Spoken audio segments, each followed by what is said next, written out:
일본의 오랜 수도였던 교토. 794년부터 1869년까지 1000년이 훌쩍 넘는 시간 동안 일본의 중심지였죠. 그래서인지 교토는 일본 문화와 전통을 대표하는 도시로 전 세계 사람들에게 사랑을 받고 있는데요. 기요미즈데라, 금각사, 은각사, 니조성, 료안지, 덴류지, 닌나지 등등 유네스코에 등재된 세계 문화유산만 하더라도 이 작은 도시 안에 무려 17개가 있습니다.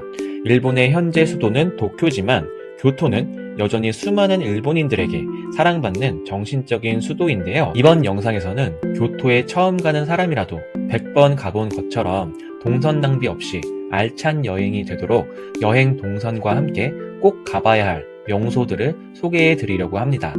영상 보시면서 자신과 잘 맞는 장소는 어디일지 찾아보시는 것도 여행을 위한 재미가 되시지 않을까 하네요.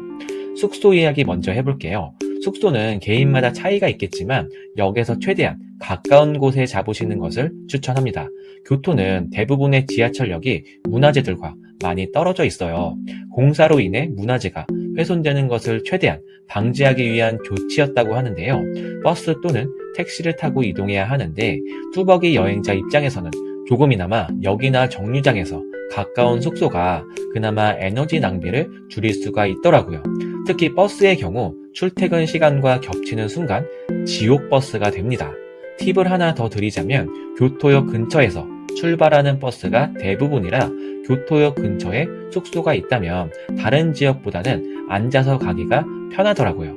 앞으로 소개해드릴 동선들은 지하철과 버스, 도보를 위주로 말씀드리도록 하겠습니다.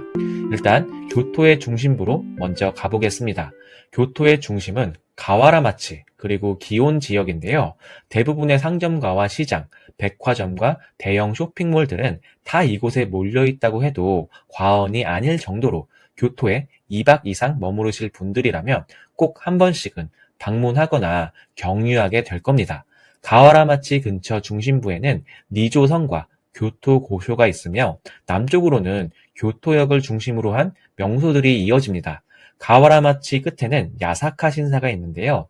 기온의 상징과 같은 야사카 신사는 656년에 세워진 신사입니다. 낮에는 주홍빛으로 물든 신사 건물이 인상적인 데 비해 밤에는 등불이 켜지면서 분위기가 완전히 달라집니다. 마루야마 공원과도 연결되어 있어서 벚꽃 시즌이 되면 이곳에서 꽃 구경을 하는 관광객들로 붐비게 되는데요. 신사 내부에서는 벚꽃 시즌에 맞춰 다양한 먹거리와 볼거리를 제공하기도 합니다. 기온에 들리실 예정이라면 야사카 신사를 무조건 들려보시는 것을 추천드리겠습니다. 입장료는 무료이고 24시간 개방입니다. 기온은 교토 중심부에 위치한 넓은 지역을 가리키는 명칭인데요. 가와라마치와 함께 이곳은 일본 전통 가옥들도 많이 남아있고 옛 느낌이 물씬 풍기는 골목도 많은데요.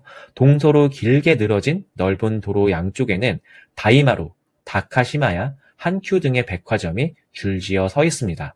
특히 세로로는 감호강이 흐르고 있어서 강을 가로지르는 수변 다리와 산책로, 또 골목골목 아름다운 운하가 있는데요. 최근 여행 쇼폼에도 자주 등장하는 핫한 거리가 바로 이곳입니다. 이 골목의 이름은 폰토초 거리인데요. 이자카야와 선술집이 모여있는 폰토초 거리의 시작은 에도 시대 초반인 17세기까지 거슬러 올라갑니다. 이곳 바로 옆을 흐르는 감호강 주변에 사람들이 모여 살기 시작하면서 점차 골목으로 발전했고 시간이 지나면서 단순한 골목이 아니라 연극과 유흥 그리고 예술이 모이는 공간이 되었다고 합니다. 특히 가부키 공연이 열리던 시기에는 지금보다 훨씬 더 화려했다고 하는데요. 밤이 되면 등불이 켜지고 사람들이 모이고 좁은 골목이 하나의 무대가 된 것이었죠. 지금도 그 분위기는 고스란히 남아 있습니다. 양쪽으로 이어지는 목조 건물들 그리고 작은 간판과 조명은 여행자들에게 교토만의 감성을 고스란히 전달해 주는데요. 특히 벚꽃 시즌에는 다른 명소들에 뒤지지 않을 만큼 화려해집니다. 벚나무와 수양버들이 부드럽게 흩날리며 골목 특유의 감성을 느끼게 해줍니다. 지금까지 기온과 가와라마치 지역을 소개해 드렸는데요. 이곳을 기준으로 동쪽에는 기요미즈데라, 북동쪽으로는 은각사를 중심으로 철학자의 길과 에이칸도 난젠지, 그리고 북서쪽에는 금각사, 남쪽에는 후시미 이나리 신사, 그리고 서쪽에는 아라시야마가 자리하고 있습니다. 첫째 날을 교토 중심부인 가와라마치에서 보냈다면 두 번째 날부터는 본격적으로 동쪽과 서쪽, 남쪽과 북쪽 순서로 돌아보시는 것을 추천합니다. 편의상 동서남북 순서로 말씀을 드리지만 각자 취향에 맞게 순서는 변경하시면 될 것 같고요. 그럼 먼저 교토를 찾는 관광객들이 반드시 들르는 넘버원 스팟, 야사카 신사 남쪽이자 기온거리 동쪽에 위치한 기요미즈 데라와 기요미즈 데라까지 가는 길인 산넨자카, 니넨자카부터 시작해 보겠습니다. 기요미즈 데라를 가시려면 아침 일찍 가시는 것을 추천합니다. 오전 9시만 되더라도 수많은 인파가 몰려 여행 난이도가 올라가기 때문인데요. 저는 고조역에 숙소가 있었기 때문에 고조역 기준으로 설명한다면 2번 출입구 앞에 버스 정류장이 있습니다. 80번 버스를 타면 되고 6시 30분에 첫 차가 있더라고요. 첫 차를 놓치거나 더 이른 시간에 가실 분들은 물론 걸어가시는 방법도 있긴 한데 일단 체력을 아끼기 위해선 버스를 타고 가시는 것을 추천하겠습니다. 버스를 타고 10분 정도 가다가 기요미즈 미치라는 정류소에서 하차를 합니다. 정류장 바로 앞 횡단보도를 건너서 10분 정도 언덕길을 걸어 올라가면요. 기요미즈 데라에 도착할 수 있는데요. 기요미즈 데라의 정문인 인왕문에 도달하면 직감적으로 그 너머의 것들이 예사롭지 않다는 것을 느끼게 되더라고요. 인왕문을 지나면 국보로 지정된 3층 탑, 산주 노토를 지나게 되고 소원을 들어주는 부처상이 있는 본당, 또 참배객들이 많이 찾는 석가당 등이 있습니다. 붉은 빛을 자랑하는 멋진 서문과 3층 탑을 지나면 회랑이 나오는데요. 회랑을 돌자마자 널찍한 공간과 탁 트인 전경이 펼쳐집니다. 여기가 바로 기요미즈의 무대입니다. 사실 이곳은 경사가 급한 지형으로 절을 크게 짓기에 썩 좋은 장소는 아니었습니다. 이런 어려움을 극복하고자 기둥들을 세우고 나무판을 깔아 마치 공중에 떠 있는 듯한 무대를 만들었다고 하는데요. 무대에서 아래를 내려다보면 아찔한 절벽과 함께 폭포도 볼 수 있습니다. 폭포의 이름은 오토와 폭포인데요. 여기서 출구 쪽으로 조금만 걸어가면 기요미즈 데라를 멋지게 조망할 수 있는 장소가 나옵니다. 이곳이 바로 베스트 포토존이죠. 서문으로 돌아 내려가는 길에는 기요미즈의 무대를 아래에서 보실 수 있는데요. 못 하나 사용하지 않고 세워진 140여 개의 굵은 나무 기둥이 무대를 받치고 있는 모습이 너무나 신비롭더라고요. 오토와 폭포도 바로 앞에서 볼 수가 있습니다. 오토와 폭포는 세 줄기의 물이 흐르는데 각각 지혜, 연애, 장수를 상징한다고 해요. 기요미즈 데라라는 이름도 물이 맑은 절이라는 뜻인데요. 이 이름도 오토와 폭포에서 유래되었다고 합니다. 기요미즈 데라는 서쪽을 바라보며 위치해 있다 보니 사실 일출보다는 일몰이 특히 아름답다고 하는데요. 그래서인지 늦은 오후 시간대에 오히려 사람이 더 몰립니다. 단풍 시즌엔 라이트업 행사도 진행하고 있는데요. 이 기간에는 어마어마한 인파가 몰린다고 하니 이 기간에 오실 분들은 많은 사람들이 모일 것을 단단히 각오하고 오셔야 하겠습니다. 기요미즈 데라 출구로 나와 첫 삼거리에서 오른쪽으로 빠지면 산넨자카를 만나게 됩니다. 이 골목길은 각종 기념품들과 먹거리 등을 판매하는 상점들이 쭉 늘어서 있는데요. 특히 교토를 대표하는 말차 관련 먹거리들이 많습니다. 말차부터 시작해서 아이스크림, 말차떡 등등 다양한 간식들과 함께 젓가락과 칼, 또 교토를 기념할 만한 소소하고 특색 있는 아이템들이 많더라고요. 산넨자카는 우리말로 3년 고개라는 뜻인데요. 이 길을 걷다 넘어지면 3년 내에 죽는다라는 무시무시한 전설이 있습니다. 그래서인지 여러 번 넘어져도 오뚜기처럼 일어선다는 뜻으로 오뚜기 모양의 호리병을 파는 가게들도 있더라고요. 이런 이야기와 함께 기념품까지 판매하는 마케팅 전략이 정말 대단하다는 생각을 새삼 하게 됐습니다. 길을 쭉 내려가다 보면 니넨자카로 이어지는 계단이 나오는데요. 계단을 내려가는 길에 눈에 띄는 것이 있는데 바로 5층 탑, 야사카의 탑입니다. 니넨자카 포토 스팟 격인 이 장소에서 탑을 배경으로 사진을 찍으면 고즈넉한 교토의 감성이 오롯이 사진에 담기며 멋진 인생샷을 남기실 수 있습니다. 이렇게 해서 오전 코스로 기요미즈 데라와 산넨자카, 디넨자카의 거리를 충분히 즐기셨다면 근처 커피숍이나 식당에서 식사를 하거나 숙소로 돌아와 충분히 휴식을 취한 뒤 다음 코스로 이동합니다. 두 번째 코스는 헤이안 신궁인데요. 헤이안 신궁까지는 지하철로 이동하는 방법과 버스로 이동하는 방법이 있습니다. 지하철로 이동하는 방법을 말씀드려 본다면 제가 머물렀던 숙소 근처인 고조역 기준으로 지하철을 타고 가라스마 오이케 역에서 한번 환승한 뒤에 히가시야마 역에 내리시면 됩니다. 지하철역에서 헤이안 신궁 입구까지는 도보로 5분 정도 걸리더라고요. 헤이안 신궁은 교토가 수도로 정해진 지 1100년이 된 것을 기념하기 위해 1895년에 세워진 신사인데요. 1868년 일본의 수도가 도쿄로 이전되면서 자연스럽게 교토는 쇠퇴의 길을 걷게 됩니다. 이런 이유 때문에 교토의 부흥을 기원하는 염원을 담아 지었다고 합니다. 입구에 위치한 거대하고 쨍한 주홍색 도리는 이런 염원을 보여주는 듯 화려한 느낌인데요. 다른 신사나 사찰들에 비해 젊고 활기찬 기운이 느껴지기도 했습니다. 신사까지 가는 길에는 고풍스러운 느낌의 현대식 건물들도 많았는데요. 교토 국립근대미술관, 교토시 미술관, 교토 현립 도서관 등등을 둘러볼 수 있어서 예술적인 감성도 느낄 수 있더라고요. 게다가 교토 동물원도 근처에 있어서 아이와 함께 교토 여행을 하시는 분들이라면 동물원을 들리실 것을 강추합니다. 동물원 안에는 기린부터 시작해서 코뿔소와 코끼리, 펭귄, 사막여우, 그 외에 다양한 동물들이 있었고 한 가지 아쉬운 점은 동물들의 사육장이 생각보다 작은 느낌인지라 뭔가 좀 처량한 느낌이 들더라고요. 이곳 동물들은 대부분이 구조된 동물들이라고 하니 앞으로 건강을 잘 회복해서 야생으로 돌아갈 수 있기를 바라보기도 했습니다. 이렇게 해서 공식적인 첫 번째 일정을 마무리하게 됩니다. 제가 방문했던 식당 정보는 뒤에 다시 정리해서 말씀드리도록 하겠습니다. 다음날 둘러볼 장소는 은각사인데요. 일본어로 하면 긴카쿠지라고 하며 구글 지도에는 지쇼지라는 명칭으로도 검색이 가능합니다. 버스를 타고 이동하실 분들은 긴카쿠지 또는 은각사도 정류장에서 하차하면 됩니다. 제가 묵었던 숙소 기준으로 말씀드려 본다면 숙소 앞 정류장에서 5번 버스를 타고 30분 정도 이동한 뒤 은각사도 정류장에서 내렸는데요.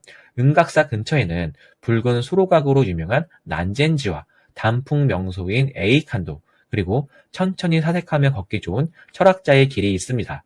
은각사와 난젠지 사이에 있는 철학자의 길은 1.5km 이상 길게 늘어진 벚꽃 길인데요. 은각사 입구에 도착하면 은각사의 대문인 총문에 이르게 됩니다. 매표소를 지나 중문으로 들어서면 바로 정원이 나타나는데요. 모래마당에는 마치 모래로 정원을 조각해 놓은 듯한 모습이 펼쳐지더라고요. 굵은 물결 무늬가 그려진 모래마당에 후지산을 옮겨놓은 향월대의 모습이 다른 정원과는 사뭇 다른 신비함을 전해줍니다. 은각사와 비교되는 게 뒤에 소개할 금각사인데요. 화려한 금각사와는 다르게 은각사는 은은한 매력을 지닌 장소로 특히 이끼로 뒤덮인 정원을 으뜸으로 꼽는 분들이 많습니다. 아기자기한 산책로와 전망대에 이르는 돌계단을 오르면서 은각사만의 매력을 온전히 느끼고 감상할 수 있는데요. 만약 금각사를 먼저 보고 은각사를 가실 분들이라면 금각사의 화려함에 견줄 만한 무언가가 있지 않을까 기대하실 수도 있는데요. 제가 은각사를 먼저 소개해드린 이유도 자칫 금각사와 비교를 하다 보면 은각사만의 매력 놓칠 수 있기 때문입니다. 금각사와는 달리 은각사의 검은 외벽 모습에 실망하실 수도 있는데요. 은각사는 뽐내지 않는 수수함과 함께 경건한 느낌까지 주는 곳으로 전체를 둘러보고 나서야 비로소 은각사의 매력을 어느 정도는 이해할 수 있겠더라고요. 은각사에서 나왔다면 철학자의 길로 이동을 합니다.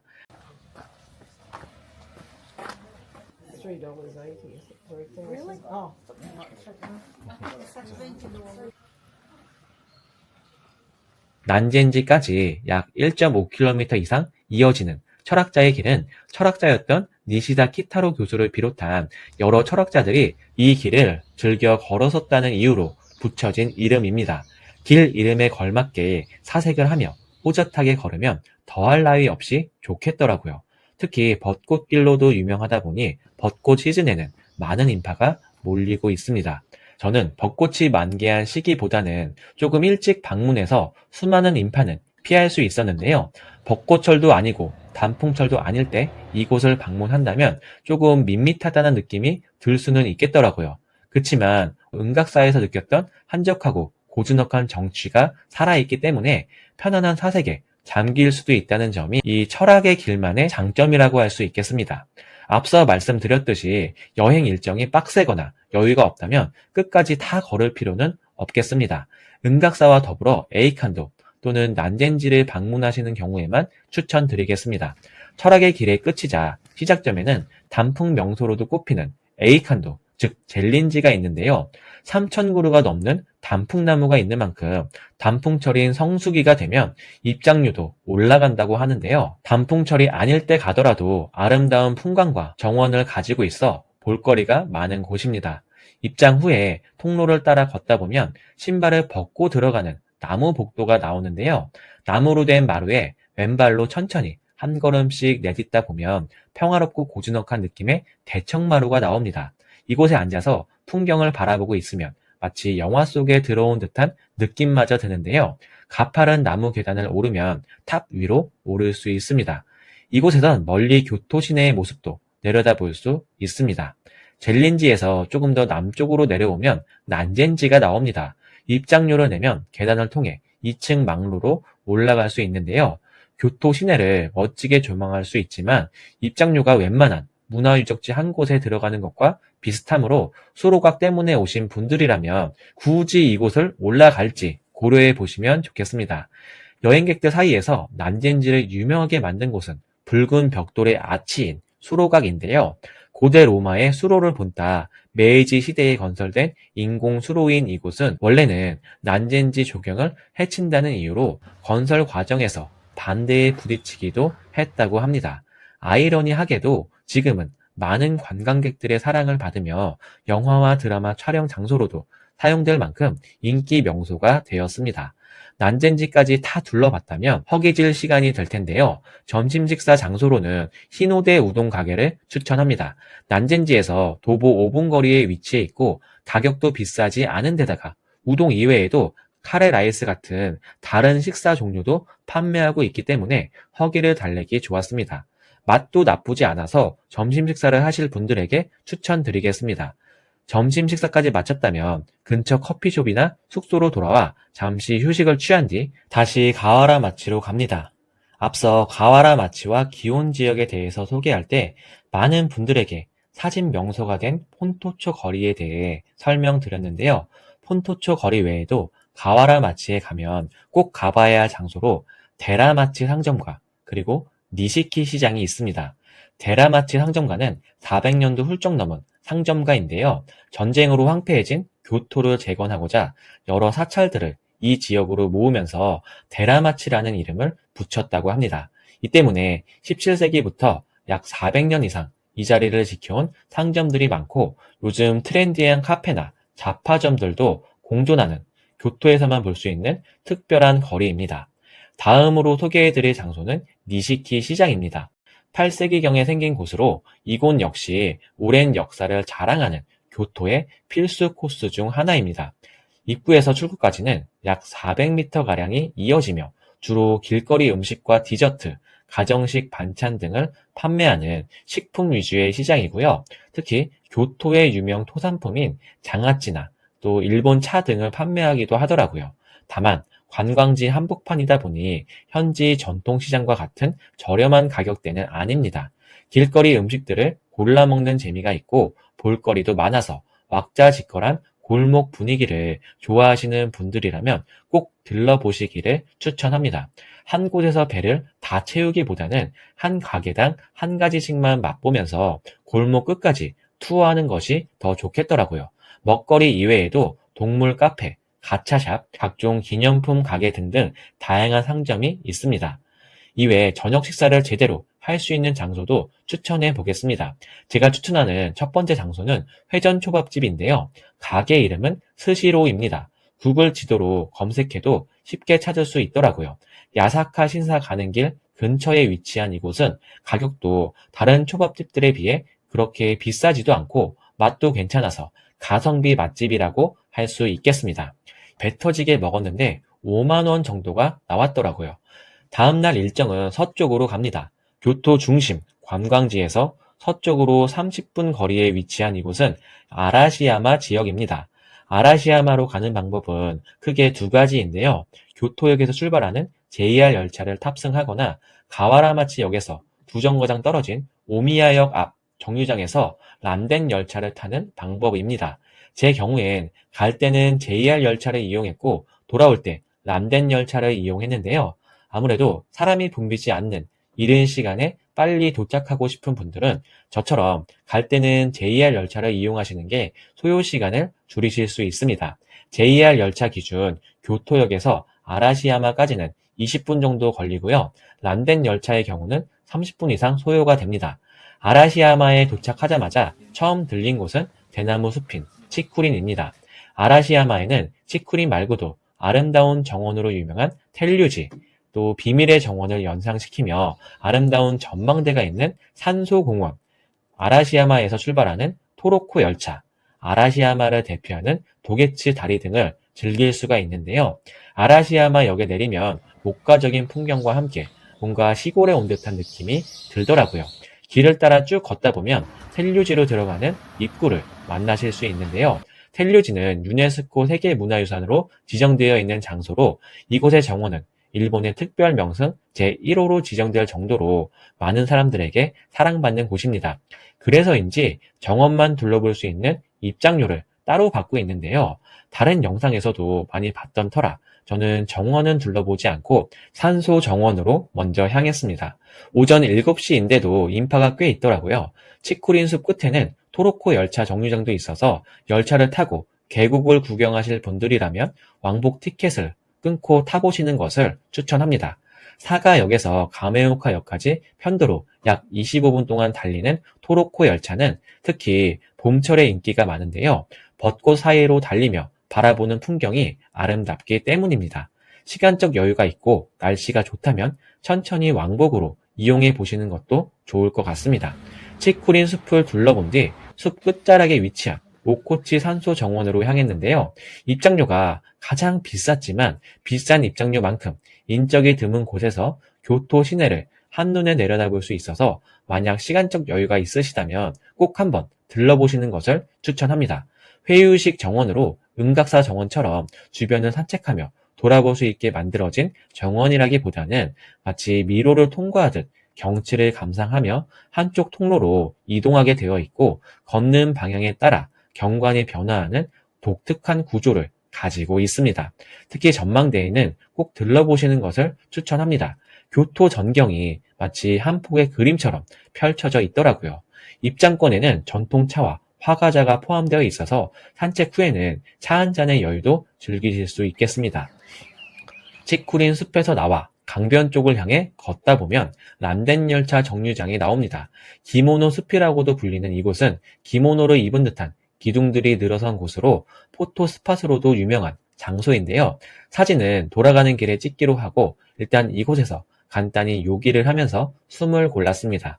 대부분의 다른 음식점들은 현금밖에 받지 않는 데 비해 이곳 상점들은 카드 결제가 가능하더라고요. 혹시나 현금을 뽑아오지 않았거나 부족하신 분들은 참고해 주세요. 다행히 화장실 옆쪽에 ATM 기계도 있어서 현금을 뽑을 수도 있습니다. 도게츠교를 건너서 가츠라 강변에 이르면 유유자적 뱃놀이하는 모습을 볼 수가 있는데요. 그 모습을 따라 시선을 옮기다 보면 아라시야마의 랜드마크와 같은 도게츠교가 눈에 들어옵니다. 도게츠교는 다리 건너는 다리라는 뜻인데요. 원래는 다리 전체가 목조 다리였지만 세월의 흐름과 안전을 위해 하부를 철근 콘크리트로 보수해서 다시 지었다고 합니다. 다리 상부는 아직도 나무로 된 난간이 있어서 고풍스러운 매력이 있더라고요. 직접 다리를 건너며 병풍처럼 펼쳐져 있는 가츠라강의 아름다운 풍경을 만끽할 수 있었습니다. 도계치교까지 다 봤다면 다시 다리를 건너 람덴 열차 정류장으로 이동합니다. 람덴 열차를 타고 다시 시조 오미야역까지 돌아오면 이번 일정도 마무리가 되는데요. 람덴 열차는 트램과 비슷한 노면 전차로 벚꽃 시즌에는 흩날리는 벚꽃과 함께 교토 시내 풍경도 감상할 수 있어서 많은 여행객들이 애용하는 수단입니다. 시조 오미야역에서 식사를 하거나 카페에서 휴식을 한 뒤 다음 코스로 이동하게 되는데요. 제가 추천하는 다음 코스는 니조성 관람입니다. 시내에서 버스로 약 15분 거리에 위치한 이곳은 한국인들에게도 널리 알려진 일본의 군주 도쿠가와 이에야스의 거처로 지어진 성인데요. 니조성도 마찬가지로 유네스코 세계문화유산 중 하나입니다. 그래서인지 수많은 나라에서 모여든 여행객들로부터 학생 단체 관람객들까지 수많은 인파가 몰리기도 하는데요. 성의 느낌이 뭐랄까 굉장히 화려하고 거대한 느낌이 들더라고요. 성 내부의 성벽들도 그렇고 경계가 굉장히 삼엄했던 느낌마저 들었습니다. 튼튼한 성벽과 이런 구조 때문인지 실제로 공격을 당한 적은 단 한 번도 없었다고 합니다. 성 내부는 니노마루와 혼마루 고텐 그리고 정원으로 나뉘어지는데요. 시간적 여유가 많지 않아서 성 내부까지 둘러보기보다는 정원만 관람하는 것을 택했습니다. 니노마루 정원을 산책하며 당시 막강한 부와 권력을 과시하고자 했던 도쿠가와 이에야스의 위엄을 돌아볼 수도 있었습니다. 그러면서 드는 생각은 천년만년 살 것처럼 움켜쥐고 내려놓지 않으려던 권력도 결국 시간을 이기지는 못하는구나 라는 생각이 들어서 어떻게 살면 좋을지 개인적으로 이것저것 많은 생각들이 들더라고요. 정리하자면 성 내부와 정원을 모두 관람할 수 있는 일반 입장권과 정원만 돌아보실 수 있는 입장권이 나눠져 있으니 이 점을 참고하시면 좋을 것 같습니다. 지하철을 타고 이동하실 분들은 니조 조마에 역에 내리시면 니조성 정문까지 5분 정도 걸으시면 도착할 수 있습니다. 니조성 관람까지 마쳤다면 다시 시조 가와라마치역으로 이동합니다. 남녀노소 누구나 좋아하는 포켓몬 센터에 방문하기 위해서입니다. 시조역 근처에는 포켓몬 센터 외에도 큰 닌텐도 샵이 있어서 아이가 있으신 분들 혹은 포켓몬과 닌텐도를 좋아하시는 분들이라면 한 번쯤 방문해 보시는 것을 추천합니다.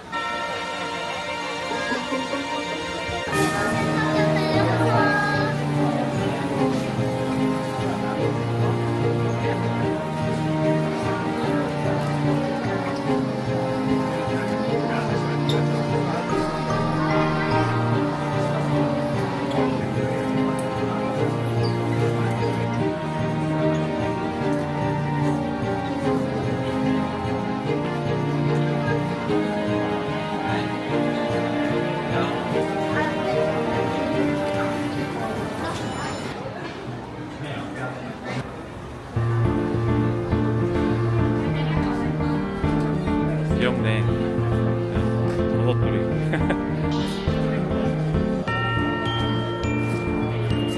킹콩이다. 동물의 숲.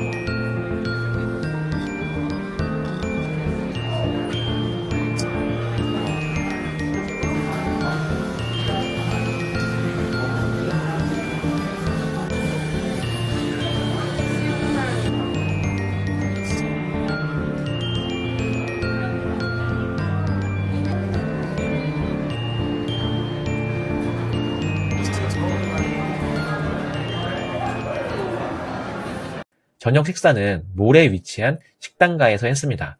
하루 종일 돌아다녀서 그런지 어떤 음식이든 입맛에 다 맞더라고요. 딱히 취향이 있는 게 아니라면 몰에 위치한 어떤 푸드코트를 가더라도 크게 실패하지는 않으실 것 같습니다. 제가 시조 가와라마치와 지하철 시조역 근처에서 방문한 음식점들을 간단히 소개해 보겠습니다. 먼저 면 요리 같은 경우 츠루카메를 추천합니다. 니시키 시장과 시조역 근처에 있고요. 진한 해산물 베이스 국물에 두꺼운 면으로 유명한 장소입니다.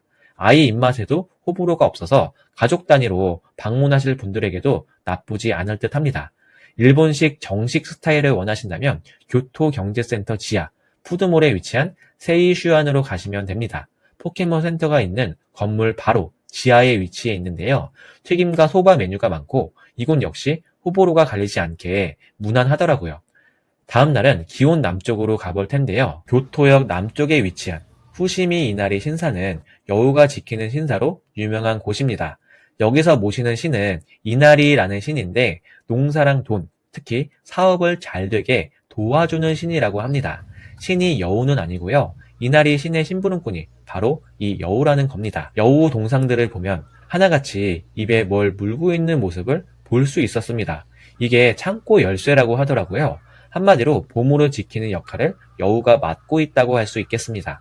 교토역에서 JR 나라선으로 두 정거장 거리에 위치해 있고 기온시조역에서 게이안 본선을 타고 후시미 이나리 역까지 한 번에 이동하는 방법도 있습니다. 후시미 이나리 입구에는 커다란 주홍색 도리가 있는데요. 후시미 이나리 역에서 도리까지 들어가는 길에는 활기찬 상점가들이 위치해 있어서 전반적으로 경쾌한 분위기를 자아내고 있더라고요. 후시미 이나리가 유명해진 이유는 천본 토리, 그러니까 1000개가 넘는 수많은 토리들이 줄지어 늘어서 있기 때문입니다. 때는 바야흐로 에도 시대로 거슬러 올라갑니다. 이곳에 토리를 세우면 사업이 번창한다는 소문이 돌았고 상인들은 앞다투어 이곳에 토리를 기증했죠. 이후 수많은 토리가 산 정상까지 줄지어 세워지게 되었고 번창의 신을 모시는 신사로 변모하게 된 것이죠. 일본 전역에 수많은 신사들이 많잖아요. 신사를 방문하는데 신선함을 느끼지 못하는 분들도 후시미 이나리 신사에서는 화려한 본전 건물과 함께 주홍빛 물결로 가득 찬 토리 터널의 신비로운 광경 때문인지 신선함을 느끼실 수 있을 거라 봅니다. 게이샤의 추억, 나는 내일 어제의 너와 만난다 등등 유명 영화의 로케이션 장소로도 알려지며 교토 내에서 외국인들에게 가장 인기 있는 여행지 중 하나라고 하니까요. 일정이 되신다면 꼭 후시미 이나리도 들러보시는 것을 추천하겠습니다. 방문 시간은 오전 일찍 방문하시는 것이 더 좋겠더라고요. 특히 토리 터널에서 인생샷을 남기실 분들은 오후보다는 오전 일찍 방문하시는 것을 추천하겠습니다. 입장료는 따로 없고요. 24시간 개방이긴 한데 야간에는 사진도 생각보다 잘 안 나오고 또 다소 무섭겠더라고요. 다음 일정입니다. 교토 북쪽에 위치한 금각사로 이동해 보겠습니다.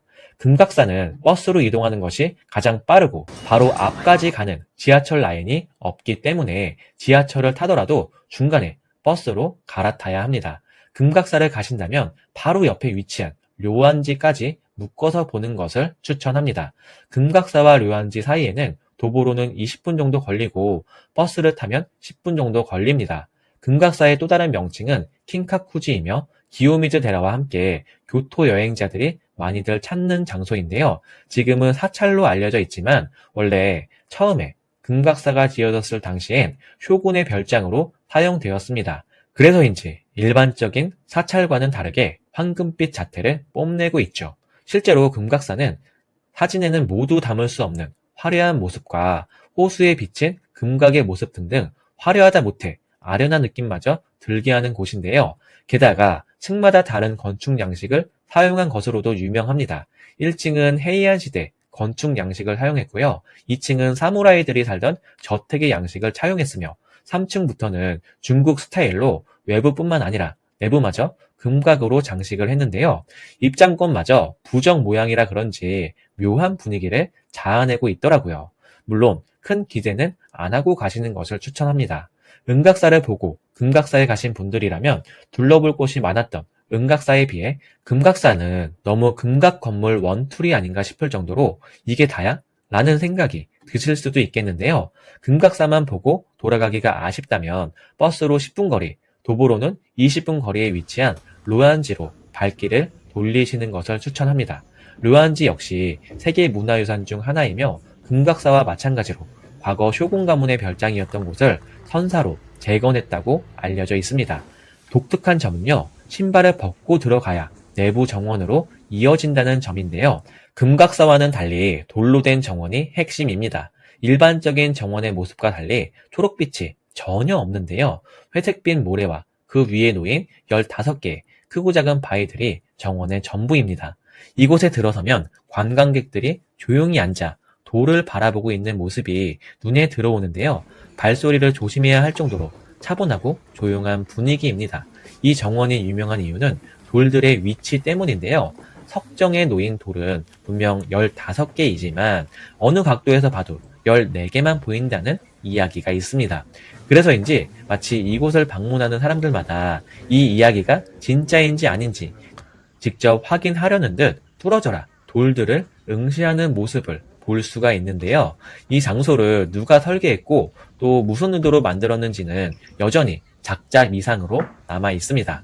미스테리하고도 정체 모를 돌들이 자아내는 고즈넉한 풍경을 마음속에 담고 나오면 외부 공간에 위치한 푸릇한 연못이 또 다른 느낌을 주더라고요.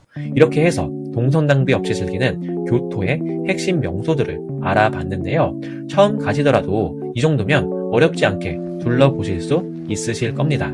무엇보다도 각자 취향과 사정에 맞게 마음에 드는 장소들을 정해 교토만의 고즈넉하고 정감 있는 분위기를 만끽할 수 있는 여행이 되시기를 바라겠습니다. 영상이 유익하셨다면 구독과 좋아요도 부탁드리고요. 앞으로도 계속해서 일본의 다른 도시들 그리고 한국인이 사랑하는 다양한 국내, 국외 여행지를 소개하는 영상으로 찾아뵙겠습니다. 지금까지 하찬투어였습니다. 긴 영상 끝까지 시청해주셔서 감사합니다.